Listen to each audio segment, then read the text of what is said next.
Operation Tehran. ये कहानी है दशकों की प्लानिंग की, जबरदस्त टेक्नोलॉजी की और एक ऐसी खबर की जिसने सबको चौंका दिया। फाइनेंशियल टाइम्स की रिपोर्ट के मुताबिक ईरान के सुप्रीम लीडर की एक जॉइंट यूएस इजरायली हमले में हत्या कर दी गई है। अब सवाल ये है कि आखिर ये हुआ कैसे? किसी देश के सुप्रीम लीडर को इस तरह निशाना बनाना कोई मामूली बात नहीं है। ये सिर्फ एक मिलिट्री स्ट्राइक नहीं थी, बल्कि ये नतीजा था दशकों की प्लानिंग और बेजोड़ टेक्नोलॉजी का। तो चलिए इस पूरे ऑपरेशन को परत दर परत समझते हैं। कहां से इसकी शुरुआत हुई और कैसे इसे इतनी सटीकता के साथ अंजाम तक पहुंचाया गया। तो सबसे पहले ये समझना जरूरी है कि यह मिशन अचानक नहीं हुआ, इसके बीज तो दशकों पहले ही बो दिए गए थे। ये कोई रातों रात बना प्लान नहीं था। असल में इसकी जड़ें तो 25 साल पुरानी एक स्ट्रैटेजी में हैं। बात है 2001 की। उस वक्त मुसाद का फोकस सीरिया और हिजबुल्लाह पर था, लेकिन तब के प्रधानमंत्री एरियल शरोन ने एक सीधा सा निर्देश दिया था, मुझे ईरान चाहिए, वही तुम्हारा टारगेट है। चलिए अब बात करते हैं इस कहानी के एक बहुत ही अहम किरदार की, और वो है टेक्नोलॉजी। देखते हैं कि कैसे डेटा और सर्वेलेंस ने इस पूरे ऑपरेशन की नींव रखी और तेहरान को एक तरह से अदृश्य जाल में फंसा दिया। और जब हम सर्वेलेंस की बात करते हैं तो इसका स्केल आपको हैरान कर देगा। फाइनेंशियल टाइम्स की रिपोर्ट बताती है कि इजराइल ने तेहरान के हजारों ट्रैफिक कैमरास को 1 साल से भी ज्यादा समय तक हैक करके रखा था। सोचिए, शहर की हर एक हरकत पर रियल टाइम नजर। ये डिजिटल इंफ्रास्ट्रक्चर ही इस मिशन की आप कह सकते हैं रीढ़ की हड्डी थी। ये पूरा तरीका बहुत ही सिस्टमैटिक था। देखिए, पहले उन्होंने शहर के कैमरे और फोन नेटवर्क हैक किए, फिर ऑफिशियल गाड़ियों को ट्रैक करना शुरू किया, यहां तक कि सुप्रीम लीडर के जो पर्सनल बॉडीगार्ड्स थे उनकी हर मूवमेंट पर नजर रखी गई। और इस सब से हर सिक्योरिटी गार्ड का एक पूरा डिजिटल प्रोफाइल, एक लाइफ पैटर्न तैयार हो गया। मतलब शहर का अपना ही सिस्टम उसी के खिलाफ एक हथियार बन गया था। इस बात की गहराई का अंदाजा आप एक इजरायली खुफिया अधिकारी के बयान से लगा सकते हैं। फाइनेंशियल टाइम्स के मुताबिक उन्होंने कहा, हमारे पास तेहरान के बारे में उतनी ही जानकारी थी जितनी यरूशलेम के बारे में। मतलब आप समझ रहे हैं, ये बयान बताता है कि उनकी पकड़ कितनी मजबूत थी। अच्छा, इस ऑपरेशन की एक और खास बात यह थी कि इसकी कामयाबी सिर्फ एक एजेंसी पर नहीं, बल्कि दुनिया की 2 सबसे ताकतवर खुफिया एजेंसियों मोसाद और CIA की पार्टनरशिप पर टिकी थी। और दोनों के रोल बिल्कुल साफ थे।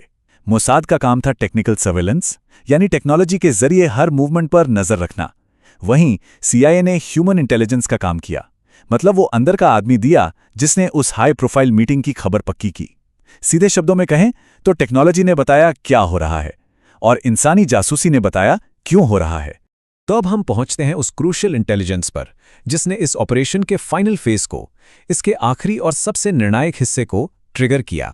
पाश्चर स्ट्रीट पर होने वाली इस मीटिंग को टारगेट करने का मकसद बहुत बड़ा था।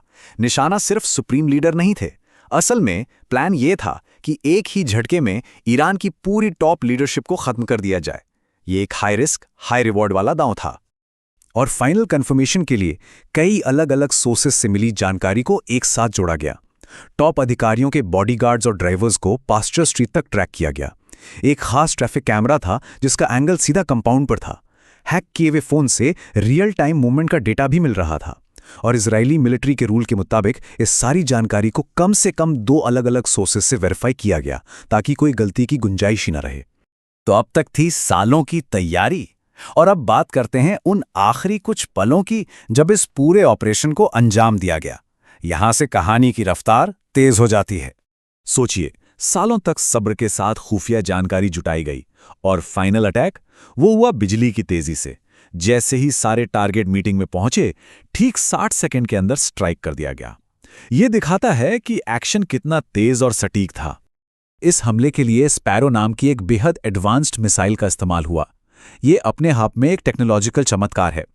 यह मिसाइल 1000 किलोमीटर से भी ज्यादा दूर से एक डिनर टेबल जितने छोटे टारगेट को हिट कर सकती है।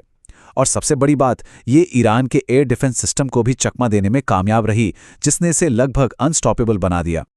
और फिर वो दिन आया, 28 फरवरी 2026। पाश्चर स्ट्रीट कंपाउंड पर हमला हुआ। फाइनेंशियल टाइम्स की रिपोर्ट के मुताबिक शुरुआती हमले में ही ईरान के सुप्रीम लीडर की मौत हो गई और इसी के साथ ये ऑपरेशन अपने अंजाम तक पहुंच गया। तो ऑपरेशन तो खत्म हो गया, लेकिन अब बात करते हैं इसके बाद क्या हुआ और उन बड़े सवालों की जो अब इस पूरे रीजन पर मंडरा रहे हैं।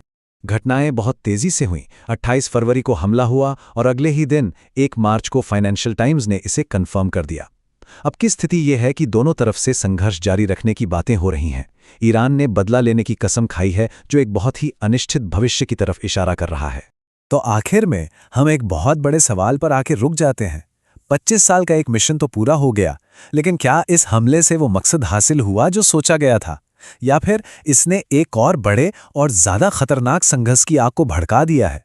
इसका जवाब तो शायद वक्त ही देगा। लेकिन एक बात तो तय है, इस ऑपरेशन की गूंज आने वाले कई सालों तक सुनाई देगी।